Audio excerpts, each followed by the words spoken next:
E vamos para o terceiro momento da nossa oficina, que é um momento que a gente vai estar falando, né, do 10º passo, né, uma continuação daqui, mas aí eu já entro nesse momento para falar um pouco sobre a importância das narrativas, principalmente nessa linha da publicação, nessa linha das redes sociais. Mas vamos lá, continuando da aula passada, no momento passado, que eu estava falando sobre os contos, né? Então, aqui, o 10º passo, né? Depois que você fazer todos esses passos que eu falei aqui na aula passada, você precisa revisar o seu texto. Aí eu vou dar uma dica para vocês. Peguem os leitores betas. O que são leitores betas? São leitores que vão ler o seu conto que estão de fora, né? Pode ser amigos, pode ser um professor, pode ser alguém que já trabalha com revisão. Ele que vai ler e vai ver alguns erros que talvez você não viu, talvez você deixou passar batido. Mas também os leitores beta são importantes porque ele também pode ajudar numa melhor, né, numa melhor narrativa, numa melhor colocação. Pode dar dica da questão de falas ou personagens. Olha, eu achei bacana, mas podia ser por aqui também, pode ajudar por aqui. Então, os leitores beta vai ajudar muito para que você possa revisar. Uma outra dica, por que é importante dar para outras pessoas revisar? Porque você tira o filho da sua mão. O que quer dizer com isso? Porque se a gente vai revisando, a gente começa a modificar. Ah, eu já não gostei disso, eu modifico aqui. Resumindo, vocês acabam tendo o livro na sua mão preso. Ele nunca vai sair da sua mão, porque ele nunca vai acabar, porque todo o tempo tu está modificando. Então, revise e dê para outras pessoas fazer isso. Ok? Eu trouxe para cá algumas dicas, né, para entrar nesse momento que eu queria falar um pouco agora sobre a importância, né, das narrativas, principalmente da escrita criativa das redes sociais, né, o Facebook, Instagram, WhatsApp, o YouTube, o Telegram, o Twitter.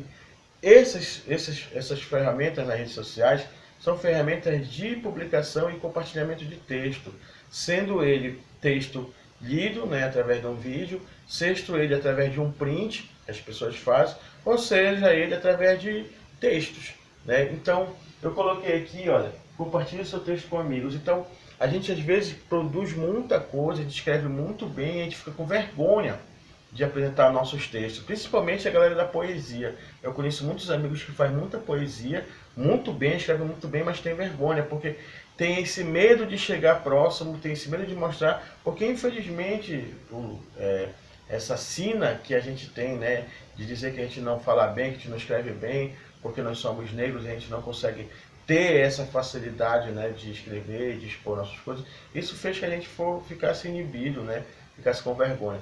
Mas toda vez que você compartilhar, você escrever um texto, compartilhe. Compartilhe com os amigos através do WhatsApp, compartilhe através do Facebook, faça um print e manda no grupo da família, manda no grupo dos amigos e pergunte para eles mais ou menos se eles gostaram do texto. Se eles não gostaram também, não tem problema. Essa crítica, essa autoavaliação às vezes nos ajuda. Uma coisa que eu acho importantíssimo, que algumas coisas me falam, eu falo assim, Preto, eu não escrevo porque eu tenho muito problema com gramática. Eu sempre tive problema com gramática, principalmente com pontuações.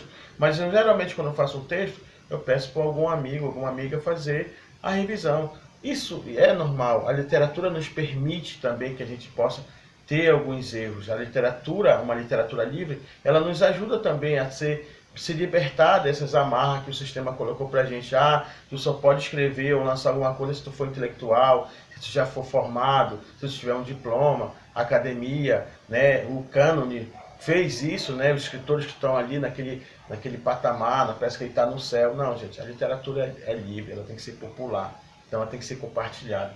Então, compartilhe seus textos com os amigos, publique nas redes sociais, foi o que eu falei ainda agora.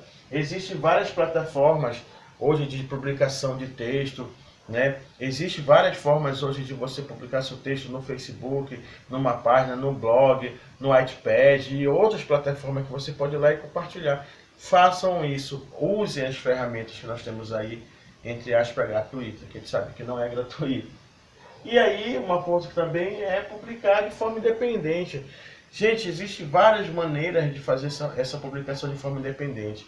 No último encontro eu vou estar falando na prática, mostrando como fazer um livro artesanal, como fazer um zine. Então você pode publicar seu texto num zine, pode publicar no Word, você vai lá, digita no Word, imprime, vai numa Xerox, tira uma Xerox, né, grampeia e entrega para os amigos.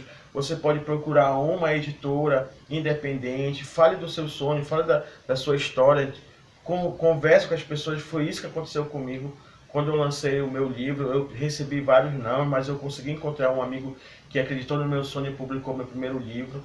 Então, publique as coisas que vocês têm, mas publique de uma forma libertadora, sem essas amarras. Eu não vou publicar porque a editora tal, ou a editora A e B, ela não vai querer meu texto e ela cobra muito caro.